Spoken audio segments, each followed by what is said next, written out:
Today's podcast is brought to you by Audible.com. Get a free audiobook download at www.audibletrial.com/comedy podcast network. Over 100,000 titles to choose from for your iPhone, Android, Kindle, or MP3 player.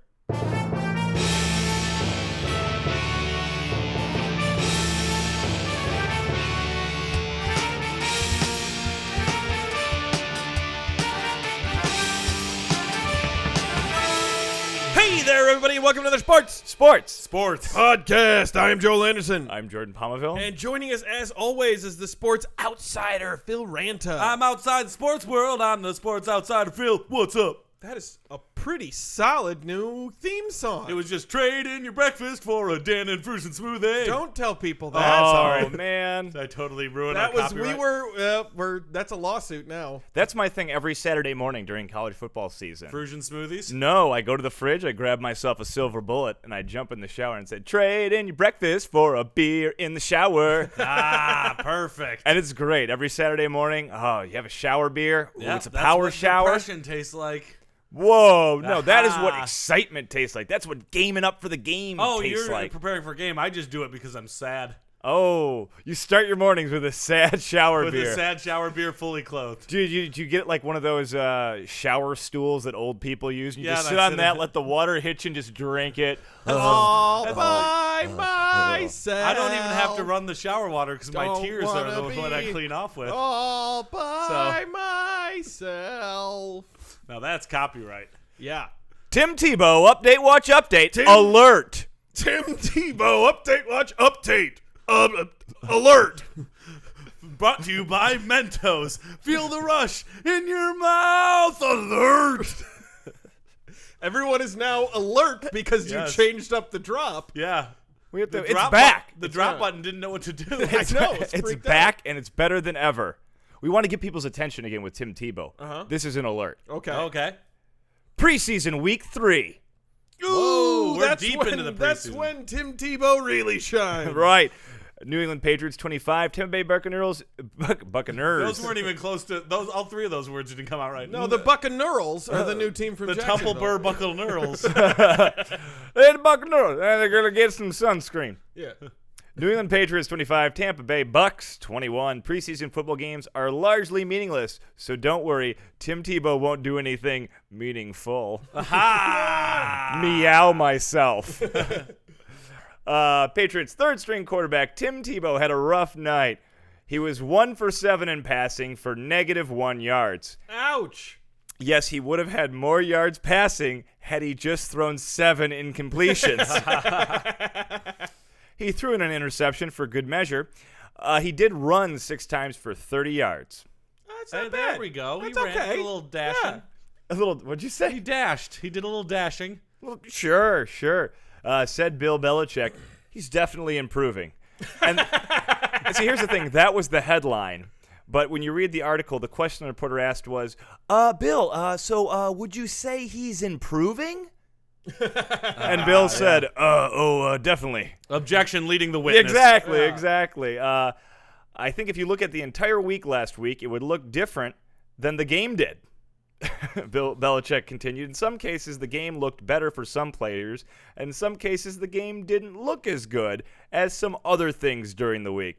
So we'll just have to take that all into consideration. Tim Tebow has reduced the normally terse Bill Belichick into a rambling moron like every other football coach out there. Wishy-washy of, the play is not it's not how we drew it up. Well, if you've been at practice, you know that he's been working really hard and his form's improving, and we totally think he's going to...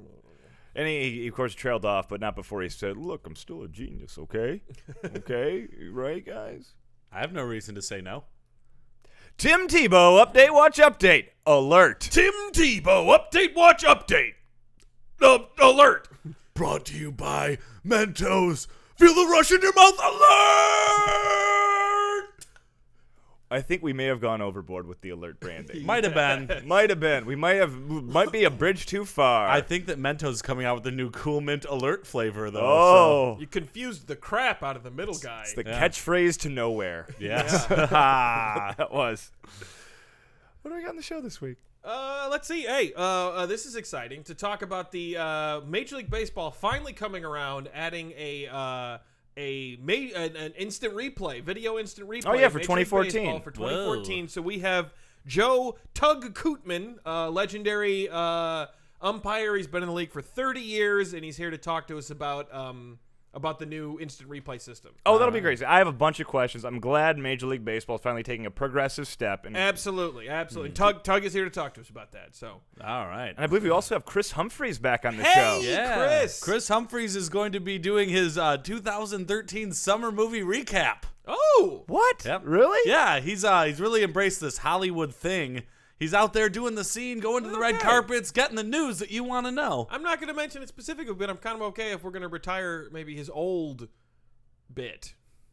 What old bit? I've got the poop. I still have not been here for one of those. He calls his bit, episodes. I got the poop on Hollywood, and then he wants to get involved in investigative reporting, and he'll say stuff like, oh, I want to get the poop on Syria, and it's like... I don't think he realizes that it was bad. But you guys call it a bit, new. but that implies that he's joking. Yeah, that's true. Yeah. That's true. So it's not a bit, it's a piece? Yeah, there we go. Like on NPR. Yeah, there you go. Which is where Kris Humphries gets his inspiration from. That's true. Absolutely, yeah. From Michelle Norris. And Hetty Lynn Hurties.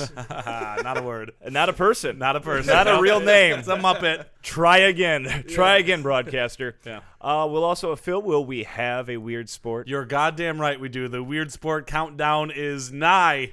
Well, the countdown's here. The end is nigh. The end is nigh. The end is nigh. The end is nigh. But when you say nigh, we still mean like so the end 18 is 9 weeks, like 9 4 episodes months. from now? No, we're on what, episode 84? That means okay. the end is nigh. It's like 4 months away. So it's not 9, it's 9. Okay. 9 only if you mean it in the German way. Right. The end is no. Well, no, the end is yes. Let's bail. All right, news, we'll news, get news? another news.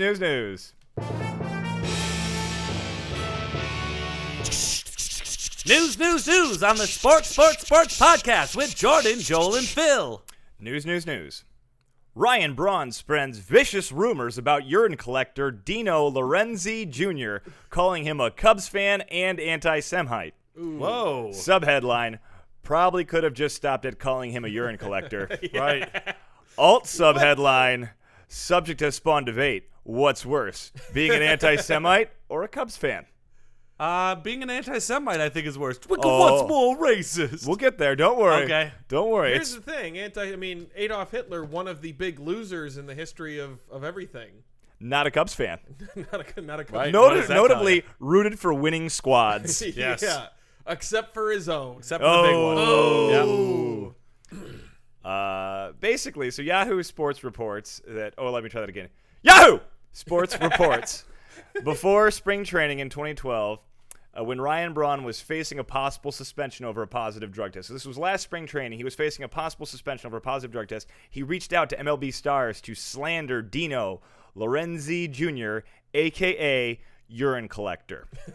I'm confused by the urine collector. Okay, so basically what happened is he tested positive on a drug test, and the urine collector has to go find a FedEx to get the stuff to MLB. Yeah, he does. Here's a guy hired by baseball to go out and collect urine. Right. Yeah.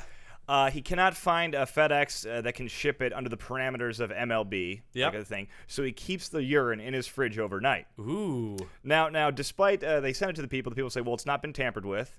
It's not degraded in any way. It's still a valid positive test. He took drugs. Close. I heard his wife almost put it in her coffee. Oh, This What was she close. thinking? She was putting lemonade in her coffee? or What is apple it? juice, Or does he have really thick, white, milky urine? or she. After all the HGH he was taking, I don't know what his urine. Dino's like, honey, no, that's Ryan Braun's urine. That's not mine. Here's mine for your coffee. I had Yes, asparagus master. last night. Yeah. But basically, but Ryan Braun appealed the positive test and won because of the chain of custody thing. Right. You can't do that.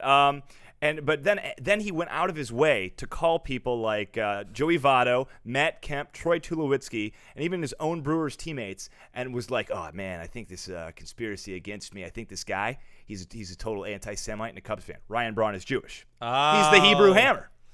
But basically, and apparently a lot of the stars bought in, and this helps explain some of the backlash this year when he again tested positive. Yeah. All these stars that the article mentioned that he reached out to were quite vocal in saying, really disappointed, Ryan. Yeah. Kind of like, I believed him that this urine collector was an Kind of a anti-Semite. dick bag. Yeah, a source close to Dino Lorenzi Jr., a.k.a. urine collector, Sure. said the anti-Semitism allegation is untrue, but the fan allegiance is unclear. This is from the article. And it sounds to me like someone doesn't want to be outed as a Cubs fan. Uh-oh. Go. I feel like somebody probably didn't want to be outed as a urine collector. Yeah, probably. Yeah. I'm guessing like any publicity is bad publicity for Dino De Lorenzi. My wife thinks I'm in real estate. Yeah. Right. Like, great, now I'm the most known pee collector in the entire world. The only one I could name. So we've been all through this. Being an anti-Semite is marginally worse than being a Cubs fan. Right. Marginally worse. Oh, man. ESPN creates bowl game for MAC and Sun Belt conferences. Oh, finally! Finally! ESPN executives claim it will be most unnecessary bowl yet. The bowl will take place in Montgomery, Alabama, beginning in December 2014. Feature participants from the Mid-American Conference and the Sun Belt Conference. This is this will be the 9th bowl game owned by ESPN, but they're currently in negotiations to take over the Heart of Dallas Bowl, and they recently created a new bowl game in sunny Boca Raton, Florida. So that will actually bring the total of ESPN-owned games to 11. Oh, good. Out of 38. So when the bowls are added in 2014, it'll give us 38 college bowl games or 38 reasons to celebrate the amateur ideals of student athletes, including these bowls also owned by ESPN. The BBVA Compass Bowl, Never the heard of it. Beef O'Brady's Bowl, Never heard of it. the Bell Helicopter Armed Forces Bowl, Never heard of the it. famous Idaho Famous Potatoes Bowl, Never heard of it. the Las Vegas Bowl, Never heard of the it. Gilda New Mexico Bowl, Never heard of the it. Texas Bowl, Never heard of it. and the Sheraton Hawaii Bowl. Never heard of it, Oh, but I and love Hawaii. The Phil Ranta Bowl. Yeah. Oh, that's something I serve out of my food truck. You don't want to order the Phil Ranta Bowl. I think it's terrible. Ha! That's the review. Thank you, voters. But for real, best one of these, it's a tie between the Texas Bowl and the Honolulu Bowl. Yeah. If you've watched all these, and I have, I believe you. those are generally the best ones because the Hawaii Bowl's Christmas Eve. It's in Hawaii. The family function's kind of dying down. You're trying to find the TV, maybe sober up, maybe not. You're in that Yeah. iffy tweener stage. Are we going to have to wake up early tomorrow? I don't know. And they have like the all of the interstitials probably have hula girls. Like when they're coming back from Yeah. commercials, there's Yeah. hula girls and they're dancing. yeah. Also, you can tell it's usually between two fairly marginal teams, and you can see these players who are just like, man, did we luck out. Yeah, I know. If you're going to be in a shitty bowl, this is the shitty bowl to be in. We could have been in Montgomery, Alabama, or I don't know, Hawaii. Right. Basically, these bowls are often fodder for jokes about corporate sponsorship or grumpy dads explaining how there used to be only 5 bowl games and they liked it just fine. Yeah, Dad. There also used to be institutional racism. Yeah. Well, there still is, but there are 38 bowl games now. Progress! Yes. Or not. Oh. Alabama newspaper uses sexist language in article. I'm not surprised. That doesn't seem like Is news. that news? Well, yeah. Okay. It's on the internet. All right. The story has been correct, and the website has issued an apology. It was AL.com after receiving complaints about their lead paragraph in a story about a football seminar geared towards women. The original opening paragraph published Tuesday morning read, quote, "Football can be a confusing and often vexing concept, especially for women," end quote. Wow. The paper used the word women, because AP Style Guide does not allow the C word to be used.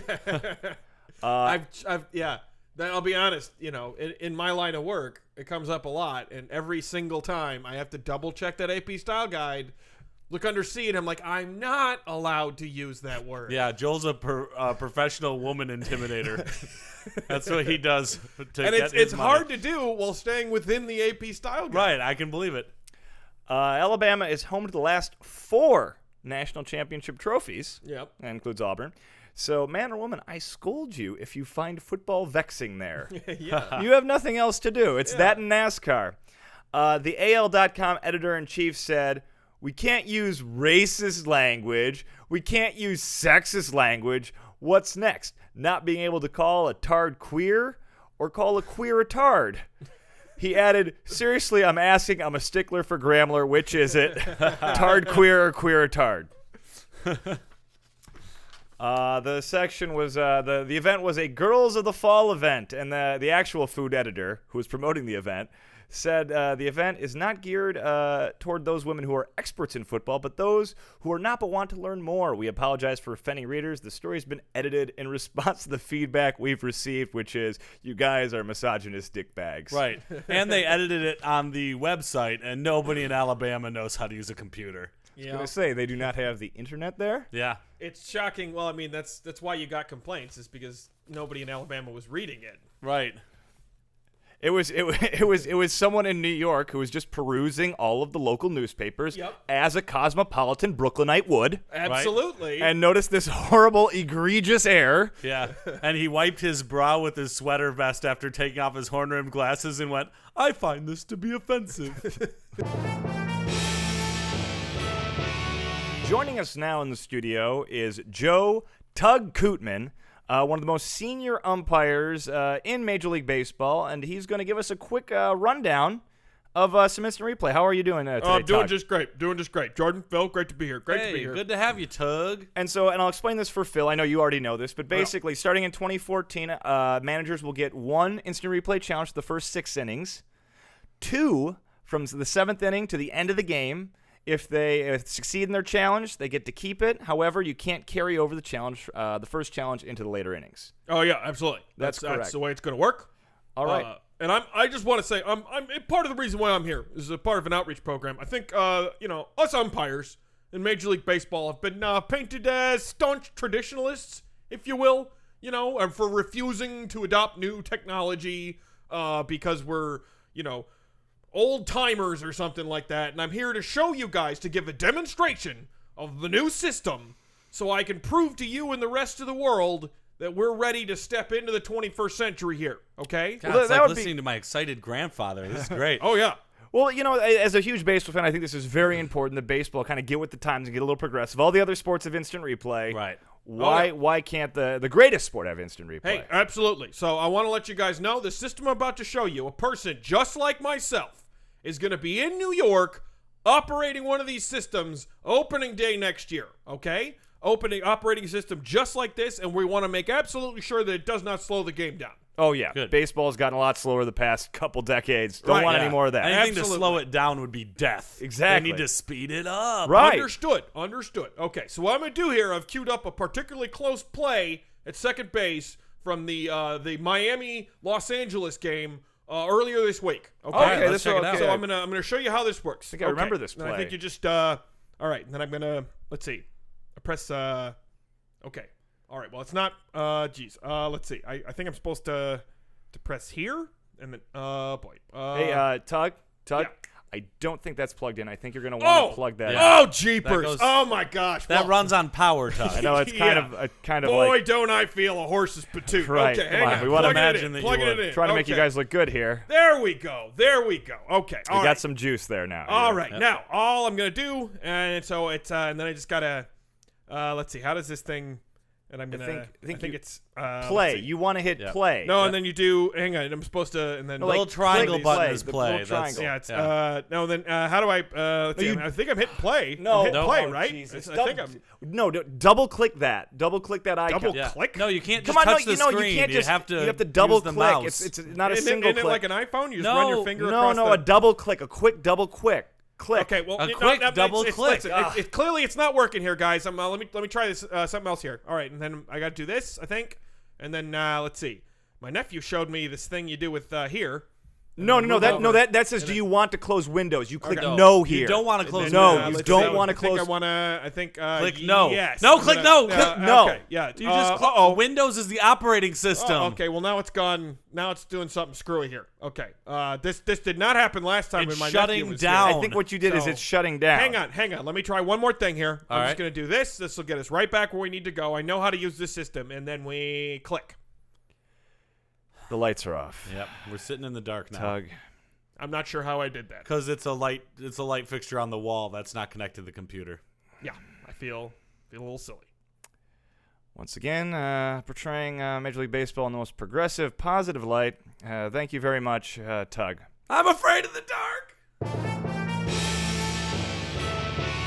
Welcome back to the podcast. One of our all-time favorite guests, big friend of the podcast, Kris Humphries. To be honest, it is a very big pleasure to be here. It's a great pleasure to have you back, Kris. I'm so excited because it was summer movie season. Absolutely. We are so excited to have a new segment from you. Yes, I got the poop on Hollywood. No. Yes, I got the poop on movies. I've got the poop on cinema. You're giving us a that lot of sounds a little alternates here, but classy. you're not changing the one part of it that we'd like you to change. What an incredible summer, guys. It was so yeah. incredible. It was I'm a pretty... still To be having honest, a I great think summer. it was the greatest summer for movies ever. Ever? probably in a the bit history of movies. extreme. I had know. so much fun at the theater this year. What did you see? I'll give my top movies of the season, then you guys can decide which ones you're gonna rent on Netflix. Okay. All right. My number one movie of the summer has to be The Great Gatsby. Okay, yeah. The Great Gatsby, it was a wonderful sports movie about this guy named Gatsby, and he was funny not a because he sports had movie. money. And he was It's a like, sports movie. yeah, it was a sports movie because they were out in the yard and they were playing games out in the grass, and I was like, go, kill them, rip their head off. That's no, Great Gatsby's a classic work of American literature written by F. Scott Fitzgerald.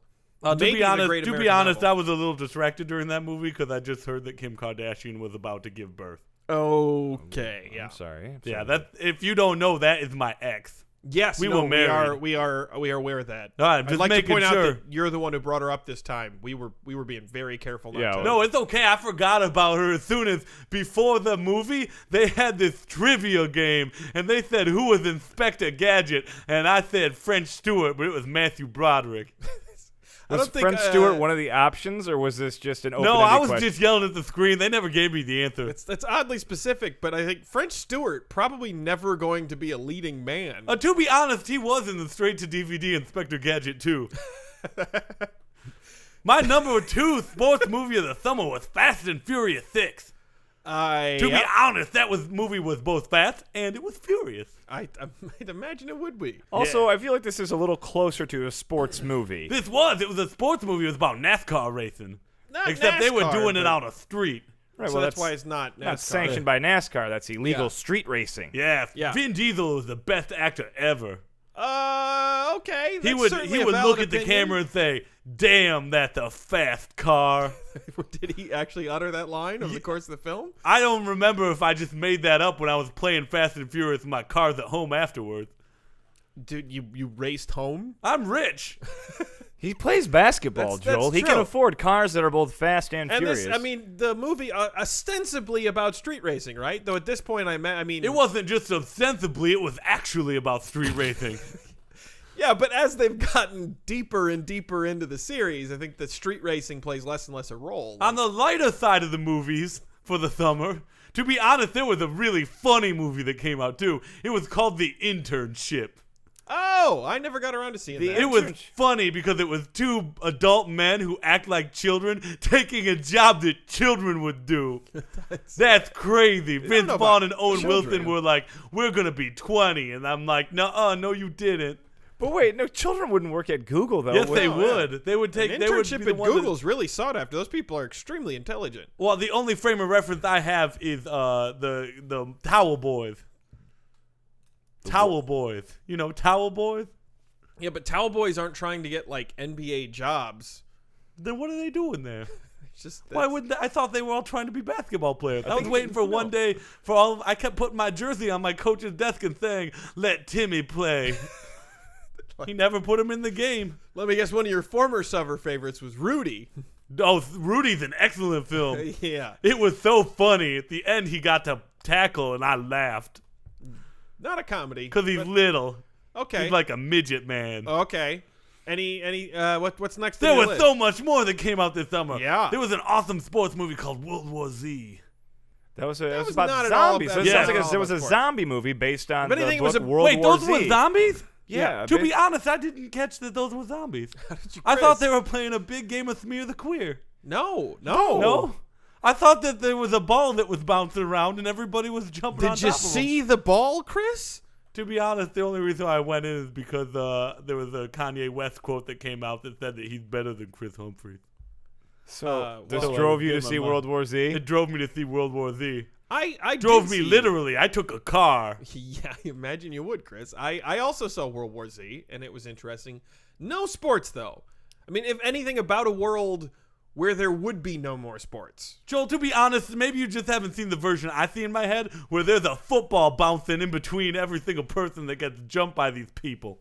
I don't think I could see the Can you version. round out? should. What else you got in the summer movies? Yeah. There was so many other ones. There was a great sports movie that was also very funny called Grown Ups 2. Grown Ups 2? Yeah, there was Adam Sandler, and there was Kevin James, and there was Chris Rock, Yeah, that and then looks- there was the wormy guy from Saturday Night Live. That looked David Spade. terrible. Yeah, to be honest, it was the funniest movie I've seen since I saw The Internship, I which was find also that hard very to believe. funny. That movie, I saw a preview. I mean, that looked really bad. No, there's parts where they fart and they laugh. Now, It's someone like funny. me, I didn't see Grown Ups 1. Will I be able to follow Grown Ups 2? There's not a chance in the world. You should go back and see Grown Ups 1, and you should be ashamed for not seeing it. I don't like to call people stupid, but man, you're stupid. I'm sorry. You hear that, Jordan? Chris Humphries. That's super really, stupid. I'm sorry, that's really disappointing. But I got one more. It was the ultimate movie of the summer. Oh, okay. What's that? This came out right after Kim Kardashian decided to have a whore baby. So I was in a really bad mood, and this movie grabbed me by the neck and said, Chris Humphries, to be honest, you're going to be okay. And I'm like, you're right, movie, because you're funny. It was called The Smurfs 2. The Smurfs 2. Yeah. It had everything I look for in movies. Now, It Chris, had, I didn't see Smurfs 1. Am I going to be able to keep up? you will literally die trying to wrap your head around this movie. There's no way. But it's got all my favorite things. It's got midgets. It's got blue Oh, people. Chris, you're not supposed It's to got call little them- white hats. You're not supposed to It's call got them midgets. magic, and it's got mushrooms, and it's got no Kim Kardashian and no Kanye West. And before the movie, they showed an ad that was supposed to be a shut up in the movie theater ad, but it was funny because all the noises were happening at once. And I was like, can you imagine a movie theater where all this stuff is happening? Your face would explode from anger. I laughed because it was funny. I hope you didn't laugh too loud and disturb the other people at the theater. Oh, I didn't even think about that. I got to write some handwritten apology Do you notes. think you maybe laughed a little too much and too loud during the internship, which I imagine would have been like a very quiet movie theater? Oh, by the time I got up at the end, there was nobody else in the theater. Partially because I heard a lot of people saying down in front, and I said, I can't, but that's funny. Because you're quite tall. Well, I got my favorite movie this summer was This Is the End. Did you see that? I don't think that's a real movie. Yeah, no, it was I released saw in It's theaters. What definitely- sport do they play in that movie? There's no sport. It's just it was a comedy. It's got like Seth Oh, Rogen and so James it's not Franco a real movie and- then. No, That's you should see Rudy instead. He's a hobbit. I couldn't. I don't think he's quite a hobbit. Is there anything else you'd like to give us a rundown of any other summer movies? I'm gonna give you. I'll give you a preview of one movie that I'm very excited for. That's coming out the very end of the summer. Ooh, what's that? It's called One Direction. This Is Us. That's a concert movie, I It's a assume? concert movie with One Direction. They look Yeah. gay, but they're straight, supposedly. Okay. You gonna see that one opening night? Well, of course I'm gonna see it opening night. Movies don't. They only stay in theaters one night. Really? But I mean, One No, Direction. that's it's not like true at all, Chris. The Yes, movies it is. stay in theaters a very long It says in theaters this Friday. It doesn't say this Friday and beyond. Are you telling me I've been seeing movies on Friday, fighting the crowds when I could have just been seeing it on Saturday? Yeah, Sunday, Monday, Tuesday. Man, no wonder my dating life has been poor. I'm sorry to hear that, Chris. Thank you very much for coming on, though. Yeah. And just a reminder, if you ever need anything from Chris Humphries, remember it's hashtag I got the poop on movies at sign. For you, the listeners of Sports Podcast, Audible is offering a free audiobook download with a free 30-day trial to give you the opportunity to check out their service. I personally recommend a wonderful book called The Hunger Games by Suzanne Collins. Joel saw the movie. He said that it was okay. To download your free audiobook today, go to audibletrial.com/comedy podcast network. Again, that's audibletrial.com/comedy podcast network for your free audiobook.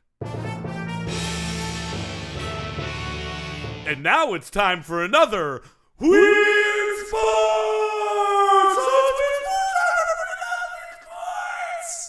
Weird Sports.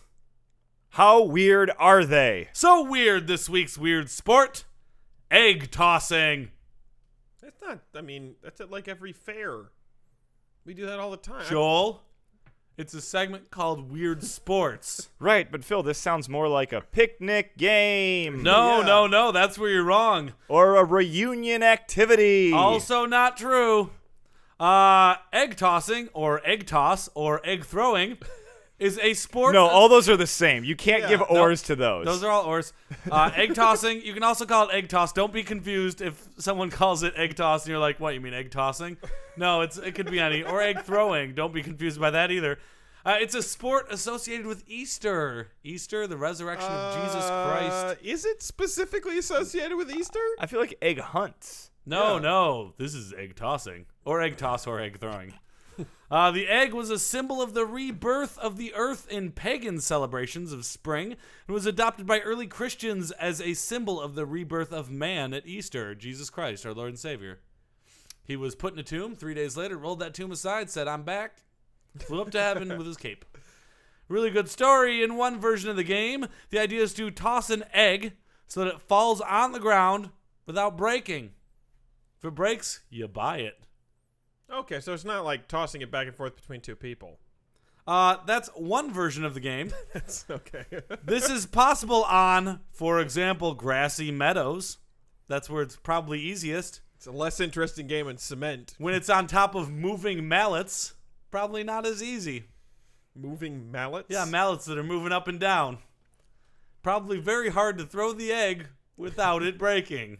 Right, I'll be careful not to play in a cartoon factory. Perfect.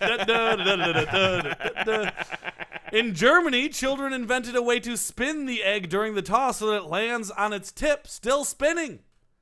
Those Germans are always one step ahead of the Americans. At least now. Okay.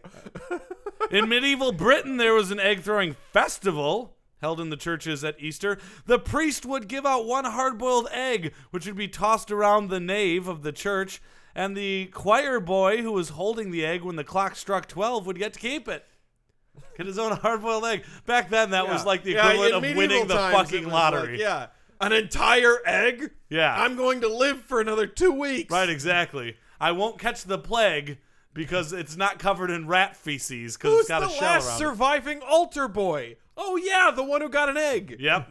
It's like the Hunger Games every year. It's like, if I get the eggs, I won't die. Dutch children play a game called Egg Sales, which one child sells an egg to another.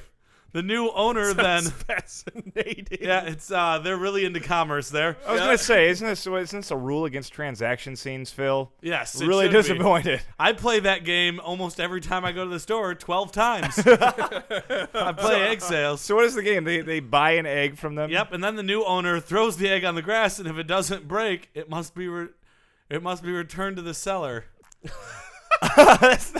How boring are Dutch people? Well, what's funny about that is then what's the incentive to not break it? I would just throw it at the ground as hard as I can and be like, now nobody gets the egg. I would throw it at the person who sold me its face. Right, exactly. Here's a nickel. Can I have the egg, strudel friend? In your face. Yes, my strudel friend. Egg tossing is also known as a team competition with basically the following rules, although the exact details may vary. One member of the two-person team tosses the egg to the other. If the egg does not break, they step apart and the toss is repeated. The contest continues until one egg is left unbroken. A popular variation uses water balloons. I have played both the egg and water balloon variation of I this. bet you got all either yolky or wet. Plus, you won both times. No, I didn't win, but it wasn't me that got Yoki. If it starts to get too far away, You I start throw it. whipping it You hard at whip my it hard. teammate. I don't want that egg on me. That's good to know. I'll never play with you. On July 4th, 2011, the Independence anniversary Day. of the birth of America, in Grangeville, Idaho, 30 people died. No, I'm just kidding. The world record for the number of persons participating in an egg toss was set, with 2,130 persons participating. Only 2,100 afterwards. Do you know what kind of a chicken fetus genocide happened on that day? God. Do you Well, I imagine not at all, because they were probably told they weren't, fertile eggs like most eggs are these days. Oh, that's sad. I'd That's also sad. have to assume that a lot of the children did not wash their hands properly and got salmonella. Yeah, that's true. They got a delicious salmonella. An egg-throwing feat was recorded in the Guinness Book of World Records on November 12th, 1978. A Johnny Del Foley successfully tossed a fresh hen's egg for a distance of 323 feet and 2 inches to a Keith Thomas at Jewett, Texas. The record was undefeated until at least What was the 1999. name of that town again? Jewett, Texas. Jewett. Wonder how they got the name of that town. The record was undefeated until at least 1999. Since 2000, the feat is no longer listed in the book. Since the world... That's over a football field. It's a long toss. Really That's actually really long impressive. toss for an Yep. egg. Soft hands. Yep, absolutely. Since the world record in egg throwing hasn't been recorded in the Guinness Book of World Records since 1999, the World Egg Throwing Federation, based in Swatton, England, now certifies official world records. That's true. Someone picked up the ball, or the egg, as it were. Ha-ha! The world record in egg throwing was held until May 19th, 2013, very recently, by the Dutchman Andreas Smink. Who bought the Smink. egg from a friend on Easter. Yep. Smink is good. Yes. Smink is very good. And Hildebrand Visser with a certified distance and throw and catch of 69.5 meters, or 228 feet. Mathless. Thrown on August 17, 2012. May 19, 2013, the Irish Wild Willie Donovan and Big Warren McElhone set a new world record at the Irish National Open of 71.2 meters. That's outstanding. It's a really, Where are really these names good coming one. from? Yeah. And also, if you guys are going, oh, this isn't a real sport. Oh, people don't care about egg throwing. It was in official games. In 2006 and 2007, the Disney Channel games included egg tossing. What are the official games? The Disney Channel games. The Those Disney Channel games. Those aren't the official games. The Disney Channel games. It's the games. Yeah. The Disney Channel games, like the next Olympics, like Olympics. Not with like Disney the Channel. Olympics, really, because it's the Disney Channel. It's the Disney. Oh gosh, you guys don't even understand what's cool with kids. Do you understand? The World Egg Throwing true. Federation Championship is held in Swatton, England each year on the last Sunday of June since 2006. So next year, plan a trip, bring the family. It's great fun if you don't mind getting fetus on your hands. Buy an egg from a Dutchman, throw it in his face. Right, exactly. Don't let him get it bought back. And that brings an end to another Weird Sports! Oh, make sure you have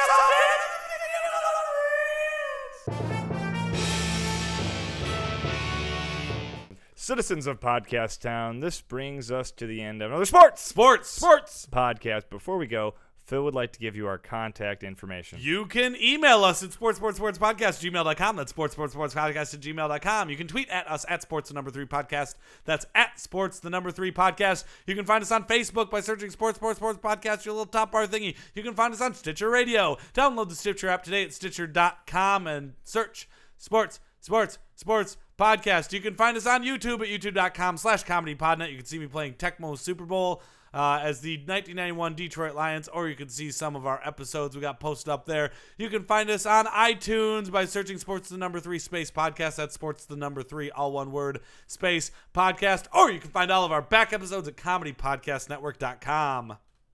Hey, hang on. I'm going to pull something up real quick on my Okay. laptop. I lent it to Tug, when he came in to do his interview. Oh, Okay, jeez. but I'm just going to... What's wrong with my laptop? Why? How is it Boy, did you miss How was it not working? a terrible display of computer abuse. It's got like that DOS with the cursor, and what happened to my laptop? Well, is the green light still on? Well, kind of. Now it's purple. You know, I feel terrible. He actually just asked me where the fuse box was, and I told him exactly where the fuse box was But at the end of the Oh, segment, God. he did something to lights. Can you guess what he did to the lights? Did he turn them off? With the lights off?